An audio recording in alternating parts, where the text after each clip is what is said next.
Surat kuasa khusus tanggal 1 September 2021 yang telah didaftarkan di Panitera Pengadilan Musik dengan nomor register 120 SK PHI 9 Romawi 2021 Musik tanggal 30 September 2021 kami lawan PT Nirira Raperindo kedudukan hukum di Jalan Maiken Sukono nomor 51/56 Rambangan Kebomas Persik yang diwakili oleh Lani Wandi selaku Direktur PT Nirira Raperindo sesuai dengan akte notaris nomor 2 tanggal 1 November 2018 yang dibuat oleh Notaris Hermin Yuni Astuti Esa kedudukan di Kabupaten Sidoarjo. Dalam hal ini memberikan kuasa dan tugas kepada Aulia Rahman, Sarjana Hukum Magister Hukum, Samsul Huda, Sarjana Hukum, Wodi Harahap, Sarjana Ekonomi, Sarjana Hukum, dan Purwali, Sarjana Hukum, seluruhnya bertindak dalam jabatan sebagai HRD Legal dan Staf Legal pada PT Nirira Raperindo berdasarkan surat tugas nomor 09-2-NRI-7-2021 tertanggal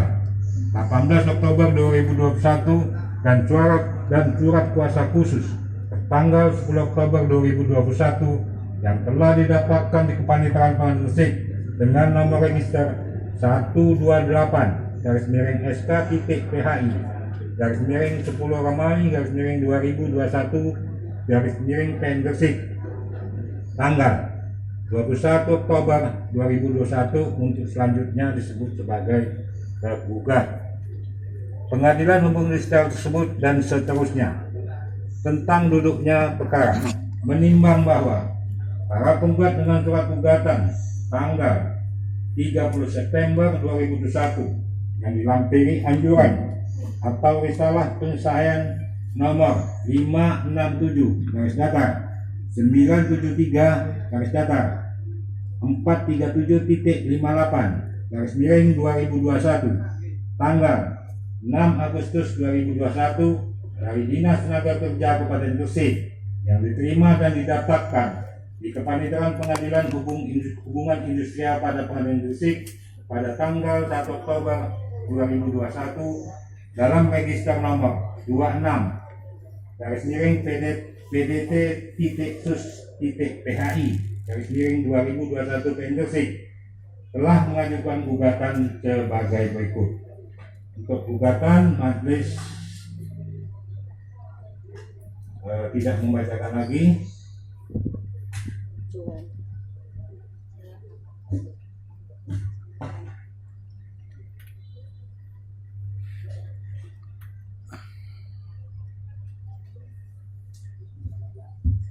Menimbang bahwa pada hari persidangan yang telah ditentukan untuk para penggugat dan tergugat masing-masing menghadap kuasanya tersebut, menimbang bahwa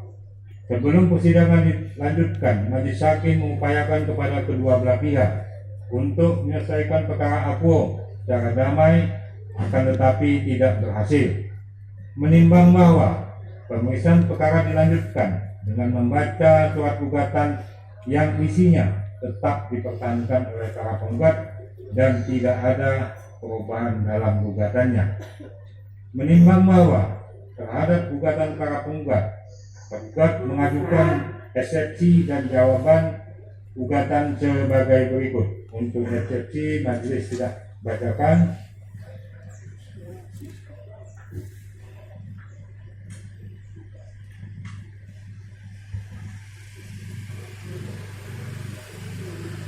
Menimbang bahwa selanjutnya para penggugat telah mengajukan replik dan penggugat telah mengajukan duplik yang selengkapnya sebagaimana termuat dalam berita acara persidangan, dan untuk menyingkat pembacaan isi saat ini, maka replik maupun duplik tersebut dianggap telah termuat dan menjadi bagian yang tidak terpisahkan dengan putusan ini. Menimbang bahwa untuk membuka dalil gugatannya, para penggugat di depan persidangan mengajukan alat bukti surat yang diberi tanda sebagai berikut. Untuk bukti surat hanya kami bacakan tandanya P11 sampai dengan P8. Menimbang bahwa terhadap bukti surat P11 sampai dengan P8 tersebut di atas telah diberi materai cukup dengan rincian bukti surat tertanda P4 dan P5 berupa bukti surat sesuai asli. Bukti surat tertanda P11, P12, P13, P3, P6, P7, dan P8 berupa fotokopi dari fotokopi. Sedangkan bukti surat tertanda P2.1, P2.2, P2.3, P2.4, P2.5, P2.6, P2.7, P2.8, P2.9, P2.10 dan P2.11 berupa fotokopi dari lembar printout.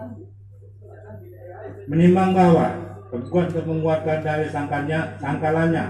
telah pula mengajukan bukti surat yang diberi tanda T1 sampai dengan T13 yang bermaterai cukup dengan rincian bukti T1, T2, T3, T6, T8, T9, T10,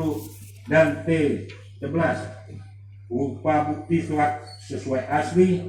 sedangkan bukti surat tertanda T7 dan T13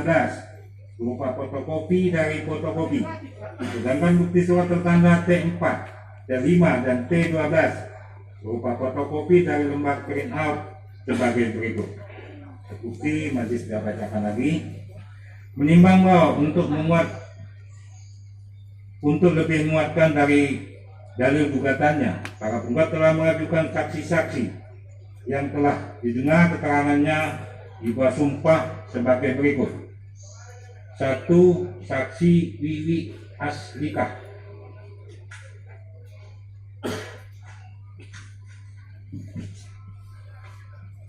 2. Saksi Siti Maskilah. Yang kedua saksi tersebut keterangannya sebagaimana terurai dalam putusan ini, dan untuk menyingkat pembacaan isi putusan ini, maka keterangan saksi tersebut dianggap telah termuat dan menjadi bagian yang tidak terpisahkan dengan putusan ini.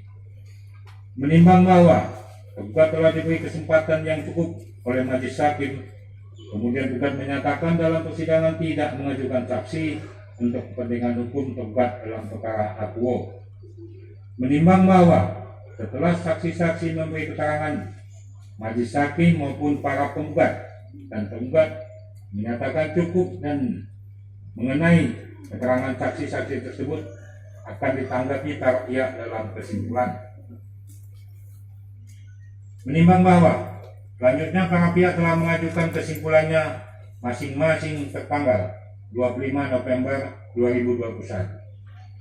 Menimbang bahwa akhirnya para pihak menyatakan tidak ada hal-hal yang akan diajukan lagi dan mohon putusan. Menimbang bahwa selanjutnya segala sesuatu yang termuat dalam berita acara persidangan perkara ini, yang untuk ringkasnya putusan ini dianggap telah termuat dan menjadi bagian yang tidak terpisahkan dengan putusan ini.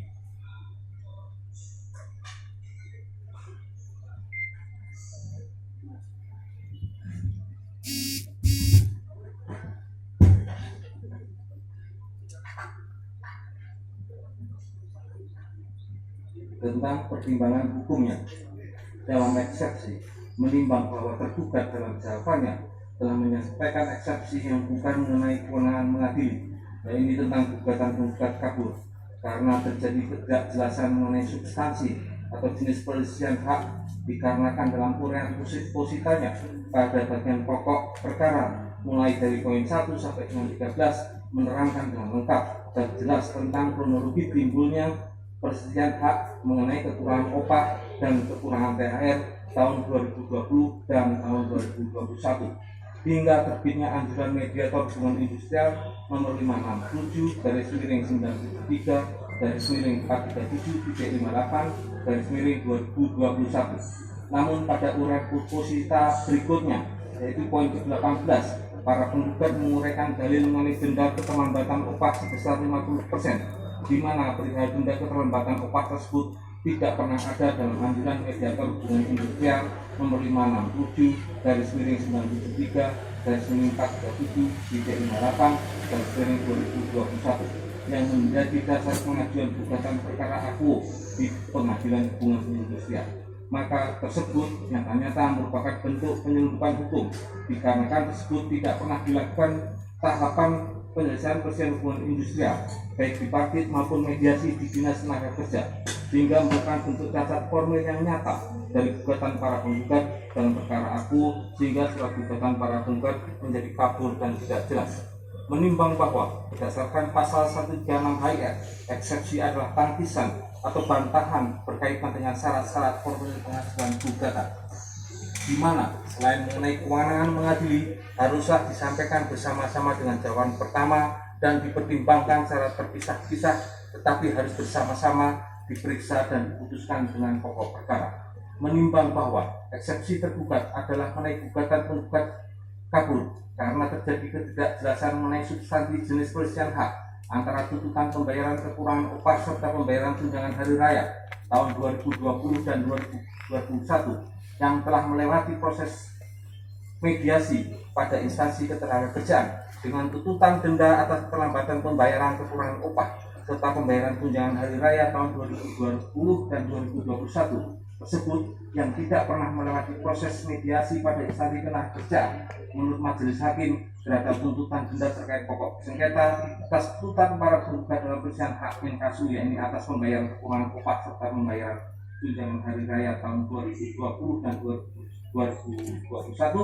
adalah relevan karena saling berkaitan sehingga menjadi beralasan secara hukum, dan tersebut adalah berdasarkan hukum dengan memperhatikan ketentuan pasal 95 ayat 2 Undang-Undang Nomor 13 Tahun 2003 tentang Ketenagakerjaan yang kemudian diubah dengan pasal 88A ayat 6 Undang-Undang Nomor 11 Tahun 2020 tentang Cipta Kerja. Menimbang bahwa selanjutnya dikarenakan tuntutan denda atas pembayaran kekurangan upah serta pembayaran tunjangan hari raya tahun 2020 dan 2021 yang menjadi pokok sengketa pada pelecehan hak dalam perkara aku ini ternyata beralasan berdasarkan hukum, maka majelis hakim berpendapat bahwa beralasan dan berdasarkan hukum pula untuk menolak eksepsi tergugat tersebut. Dalam pokok perkara menimbang bahwa dengan belum adanya unifikasi hukum secara dalam pemeriksaan pada pengadilan hubungan industrial, maka di samping di belakang hukum acara yang diatur dengan Undang-Undang Nomor 2 Tahun 2004 tentang 2004 diberlakukan pula ketentuan hukum acara yang terdapat dalam lingkungan peradilan hukum dan ketentuan lainnya sebagaimana telah ditentukan dalam pasal 57 Undang-Undang Nomor 2 Tahun 2004 tentang penyelesaian perselisihan hubungan industrial. Menimbang bahwa maksud dan tujuan gugatan para penggugat dalam perkara aku pada pokoknya adalah mengenai perselisihan hak dengan tergugat. Menimbang bahwa advokat adalah orang yang berprofesi memberikan jasa hukum baik di dalam maupun di luar pengadilan. Ide pasal 1 Undang-Undang Nomor 18 Tahun 2003 tentang advokat, sehingga atas dasar tersebut para penggugat sebanyak 99 orang untuk kepentingan hukumnya dalam perkara aku di pengadilan hubungan industrial pada pengadilan negeri Gresik dilakukan melalui kuasa wakil orang lain, yaitu advokat Fendi SH, Marsanto SH, dan Subdit Kurniawan SH sebagaimana surat kuasa khusus tertanggal 1 September 2021 sebagaimana terlapor dalam berkas perkara. Menimbang bahwa penerima kuasa secara langsung berkedudukan dan berkapasitas sebagai kuasa untuk mewakili dan bertindak untuk atas nama pemberi kuasa terhadap pihak ketiga dan untuk dapat dipergunakan di depan pengadilan dalam beracara mewakili pemberi kuasa, maka penerima kuasa harus mendapat kuasa khusus di pasal 118 ayat 1 HIR junto pasal 1795 KUH Perdata. Menimbang bahwa sebagaimana maksud pasal 123 ayat 1 HIR junto pasal 1795 KUH Perdata junto SEMA nomor 2 tahun 59 tanggal 19 Januari tahun 59 Junto Sema nomor 6 tahun 1994 tanggal 14 Oktober 94 mengenai surat kuasa khusus dibuat secara tertulis dan ditandatangani oleh pemberi kuasa dan penerima kuasa yang sah dengan memenuhi syarat, yaitu menyebutkan dengan jelas dan spesifik surat kuasa untuk berperan di pengadilan. 2. Menyebut kompetensi relatif, menyebut identitas dan kedudukan para pihak, menyebut secara ringkas dan konkret pokok dan objek sengketa yang diperkarakan. Menimbang bahwa dengan demikian kuasa atau wakil harus memiliki surat kuasa khusus yang harus mencantumkan sangat jelas dan tegas untuk keperluan tertentu yang subjek dan objek yang tertentu pula, yang artinya dalam surat kuasa khusus harus dengan jelas dan tegas sebutkan identitas siapa yang berkedudukan selaku para penggugat dan siapa yang berkedudukan selaku tergugat, selain disebutkan pula objeknya secara jelas dan konkret. Menimbang bahwa majelis hakim setelah meneliti surat kuasa khusus pertanggal 1 September 2021 terkait identitas para penggugat, ternyata terdapat beberapa perbedaan yang tersebut dalam surat gugatan para penggugat tertanggal 30 September 2021 yang dapat mengakibatkan ketidakjelasan identitas subjek hukum para penggugat dalam surat kuasa khusus tersebut. Menimbang bahwa penyebutan identitas dengan jelas dan tegas para penggugat sebagai subjek para pemberi kuasa dalam surat kuasa khusus adalah untuk kepastian hukum dan merupakan tujuan hukum dalam sengketa perselisihan hak para pihak yang satu demi adanya kepastian secara hukum di antaranya agar dapat dilakukan tindakan eksekusi oleh pengadilan jika pada akhir perselisihan hak antara para pihak telah berkekuatan hukum tetap di kemudian hari. Menimbang bahwa penyebutan dan penulisan identitas para penggugat dari 99 orang dalam surat kuasa khusus tertanggal 1 September 2021 diantaranya terkait penulisan tanggal dan bulan serta tahun kelahiran para penggugat nomor 7,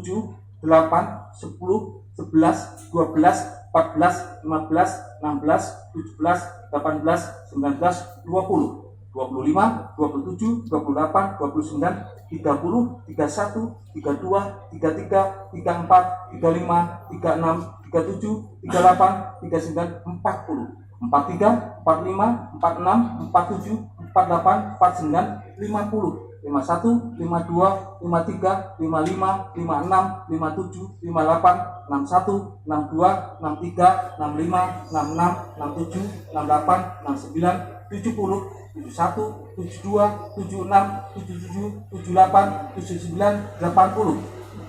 85, 86, 87, 88, 93, 94, 95, dan 96. Ditulis dengan format titik 2, tanggal, garis miring bulan, garis miring tahun, yang kemudian setelah dicocokkan dengan penyebutan dan penulisan identitas tersebut dalam surat gugatan aku pertanggal 30 September 2021 ternyata cocok dan sesuai hingga jelas identitas para penggugat tersebut. Menimbang selanjutnya terdapat dan terjadi perbedaan akibat kekacauan penyebutan dan penulisan identitas para penggugat dalam surat kuasa khusus tertanggal 1 September 2021 jika dicocokkan dengan surat gugatan tanggal 30 September 2021 ternyata format penulisan tanggal dan bulan kelahiran para penggugat faktanya menjadi berbeda dari format yang telah dipertimbangkan di atas. Tersebut berakibat menimbulkan ketidakjelasan terhadap format penulisan identitas terkait tanggal dan bulan kelahiran para penggugat. Sehingga yang betul apakah ditulis dengan format tanggal atau bulan ataukah bulan apakah ditulis dengan format tanggal garis miring bulan ataukah bulan garis miring tanggal. Dikarenakan penyebutan identitas terkait tanggal dan bulan kelahiran yang terjadi di antaranya terhadap para penggugat nomor 1 tertulis 3 garis miring tanggal 3 garis miring bulan 8 garis miring 1979 dalam surat kuasa khusus. Sedangkan dalam surat gugatan tertulis 8 Maret 1979. Menimbang selanjutnya di atas demikian juga terhadap penyebutan identitas terkait tanggal dan bulan kelahiran para penggugat nomor 2 tertulis tanggal 11 bulan 30 garis miring 1982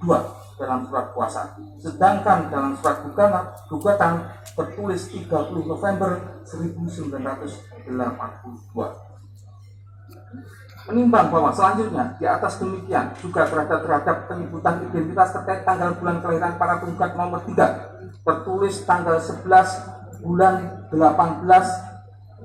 saya ulangi, 11 garis miring 18 garis miring 1982 dalam surat kuasa, sedangkan dalam surat gugatan tertulis 30 November 1982. Menimbang bahwa selanjutnya di atas demikian juga terjadi terhadap penyebutan identitas terkait tanggal dan bulan kelahiran para penggugat nomor 3 tertulis 11 garis miring 18 garis miring 1981 dalam surat kuasa, sedangkan dalam surat gugatan tertulis 18 November 1981. Menimbang bahwa selanjutnya di atas demikian juga terhadap penyebutan identitas terkait tanggal dan bulan kelahiran para penggugat nomor 4 tertulis 6 garis miring 20 garis miring 1979 dalam surat kuasa, sedangkan dalam surat gugatan tertulis 20 Juni 1979. Menimbang bahwa selanjutnya di atas demikian juga terhadap penyebutan identitas terkait tanggal dan bulan kelahiran para penggugat nomor 5 tertulis 11 garis miring 5 garis miring 1982 dalam surat kuasa khusus, sedangkan dalam surat gugatan tertulis 5 November 1982. Menimbang bahwa selanjutnya di atas demikian juga terhadap penyebutan identitas terkait tanggal dan bulan kelahiran para penggugat nomor 6 tertulis 5 garis miring 2 garis miring 1979 dalam surat kuasa khusus, sedangkan dalam surat gugatan tertulis 2 Mei 1979. Menimbang bahwa selanjutnya di atas demikian juga terhadap penyebutan identitas terkait tanggal dan bulan kelahiran para penggugat nomor 9 tertulis 17 garis miring 8 garis miring 1980 dalam surat kuasa khusus, sedangkan dalam surat gugatan tertulis 7 Agustus 1980. Menimbang bahwa selanjutnya di atas demikian juga terhadap penyebutan identitas terkait tanggal dan bulan kelahiran para penggugat nomor 13 tertulis 24 garis miring 4 garis miring 1978 dalam surat kuasa khusus, dan sedangkan dalam surat gugatan tertulis 4 garis miring 24 garis miring 1978. Menimbang bahwa selanjutnya identitas demikian juga terhadap penyebutan identitas terkait tanggal bulan kelahiran para penggugat nomor 21 tertulis 4 garis miring 16 garis miring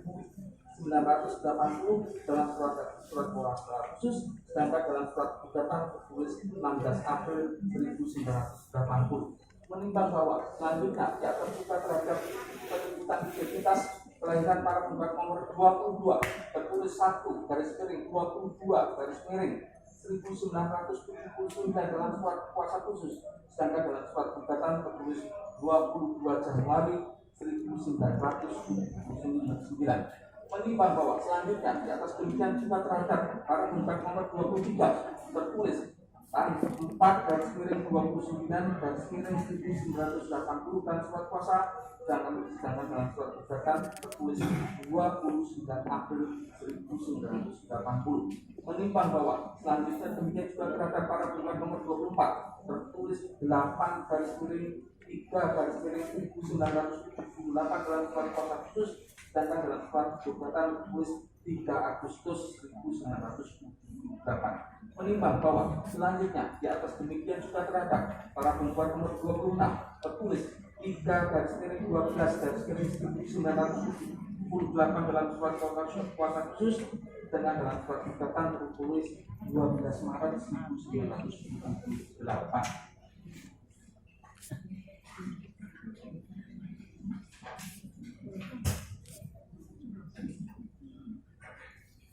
Menimbang bahwa selanjutnya di atas demikian juga terjadi terhadap penyebutan identitas terkait tanggal dan bulan kelahiran para penggugat nomor 41 tertulis 4 garis miring 28 garis miring 1981 dalam surat kuasa khusus, sedangkan dalam surat gugatan tertulis 28 April 1981. Menimbang bahwa selanjutnya di atas demikian juga terjadi terhadap penyebutan identitas terkait tanggal dan bulan kelahiran para penggugat nomor 42 tertulis 2 garis miring 15 garis miring 1980 dalam surat kuasa khusus, sedangkan dalam surat gugatan tertulis 15 Februari 1980. Menimbang bahwa selanjutnya di atas demikian juga terjadi terhadap penyebutan identitas terkait tanggal dan bulan kelahiran para penggugat nomor 44 tertulis 3/30/1981 dalam surat kuasa khusus, sedangkan dalam surat gugatan tertulis 30 Maret 1981. Menimbang bahwa selanjutnya di atas demikian juga terjadi bahkan lebih tidak relevan terhadap penyebutan identitas terkait tanggal dan bulan kelahiran para penggugat nomor 54 tertulis 4/7/1974 dalam surat kuasa khusus, sedangkan dalam surat gugatan tertulis 19 Agustus 2011. Menimbang bahwa selanjutnya di atas demikian juga terjadi bahkan lebih tidak relevan lagi terhadap penyebutan identitas terkait tanggal dan bulan kelahiran para penggugat nomor 59 tertulis 4/11/1975 dalam surat kuasa khusus, sedangkan dalam surat gugatan tertulis 9/23/2012. Menimbang bahwa selanjutnya di atas demikian juga terjadi bahkan sangat tidak relevan terhadap penyebutan identitas terkait tanggal dan bulan kelahiran para penggugat nomor 60 tertulis 25/12/1978 dalam surat kuasa khusus, sedangkan dalam surat gugatan tertulis 12.20.200 AM. Menimbang bahwa selanjutnya di atas demikian juga terjadi terhadap penyebutan identitas terkait tanggal dan bulan kelahiran para penggugat nomor 64 tertulis 31/8/1981 dalam surat kuasa khusus, sedangkan dalam surat gugatan tertulis 8/31/1981. Menimbang bahwa selanjutnya di atas demikian juga terjadi terhadap penyebutan identitas terkait tanggal dan bulan kelahiran para penggugat nomor 73 tertulis 2/4/1981 dalam surat kuasa khusus, sedangkan dalam surat gugatan tertulis 4 Februari 1981. Menimbang bahwa selanjutnya di atas demikian juga terjadi terhadap penyebutan identitas terkait tanggal dan bulan kelahiran para penggugat nomor 74 tertulis 8/6/1981 dalam surat kuasa khusus, sedangkan dalam surat gugatan tertulis 6 Agustus 1981.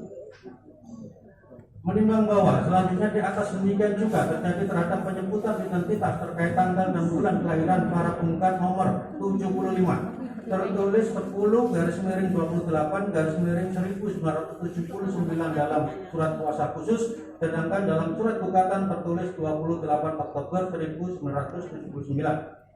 Menimbang bahwa selanjutnya di atas demikian juga terjadi terhadap penyebutan identitas terkait tanggal dan bulan kelahiran para penggugat nomor 81 tertulis 6/9/1976 dalam surat kuasa khusus, sedangkan dalam surat gugatan tertulis 9 Juni 1976.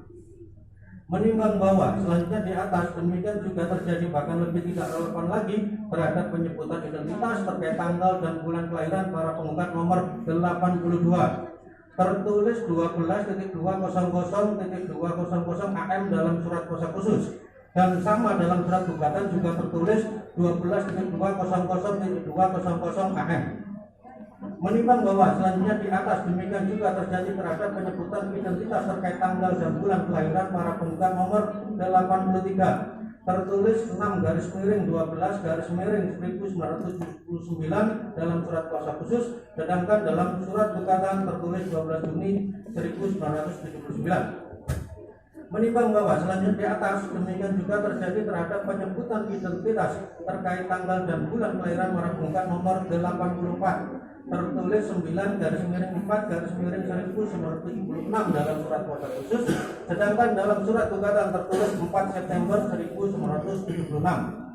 Menimbang bahwa selanjutnya di atas demikian juga terjadi terhadap penyebutan identitas terkait tanggal dan bulan kelahiran para penggugat nomor 89 tertulis 11/24/1978 dalam surat kuasa khusus, sedangkan dalam surat gugatan tertulis 24 November 1978.